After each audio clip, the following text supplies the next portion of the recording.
Comment j'ai perdu 56 000 en faisant un flip? Je suis allé en dehors de mon secteur. J'ai acheté une propriété que, à mon avis, j'ai surévalué un petit peu le prix de revente. J'ai mal évalué le temps de l'année aussi. J'ai mal évalué le temps de vente et j'étais en dehors de mon secteur. Ensuite de ça, les rénovations. La maison était quand même déjà assez propre. Elle était juste pas nécessairement au goût du jour. Fait que j'ai voulu mettre juste une petite touche qui a coûté au final 25 000 de rénovation de plus pour la moderniser. Je suis pas sûr que ça a vraiment servi. Faites attention, assurez-vous d'avoir un bon budget planifié, assurez-vous exactement de savoir ce que vous faites, bien vous aligner, est-ce que je fais les travaux, est-ce que je les fais pas, les temps qu'à y être, il faut vraiment faire attention à ça. Et aussi, assurez-vous de bien connaître le marché. Dans ce cas-là, moi j'étais en dehors de ma zone habituelle, donc moi je travaille normalement dans le Grand Montréal, là c'était en Estrie. Je pensais que ça allait être un bon coup.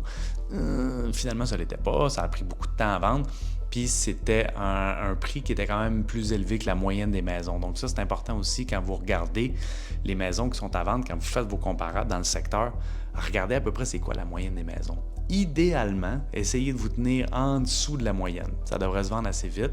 Comme le prix est plus bas, vous allez avoir une plus grande panoplie d'acheteurs. Évidemment, quand c'est plus cher, les gens qui sont capables de payer plus cher ont vraiment beaucoup de choix, donc des fois, ils sont un peu plus difficiles. Fait qu'il faut savoir comment gérer tout ça, comment gérer ses délais aussi. Si on achète, par exemple, dans le cas que je parle là, j'ai acheté au mois de mai, qu'est-ce qui est arrivé? Je suis tombé en plein milieu de l'été, c'était mort, il n'y avait pas un acheteur. Puis là, ça a été jusqu'au mois de septembre-octobre avant que j'aille quelqu'un intéressé puis que je reçoive une offre d'achat. Puis j'ai fini par vendre au mois de novembre. Ça fait un très long délai. Puis ça, quand tu es sur un prêt privé, ça coûte très cher. Fait que c'est important d'essayer de garder ça en bas de 6 mois.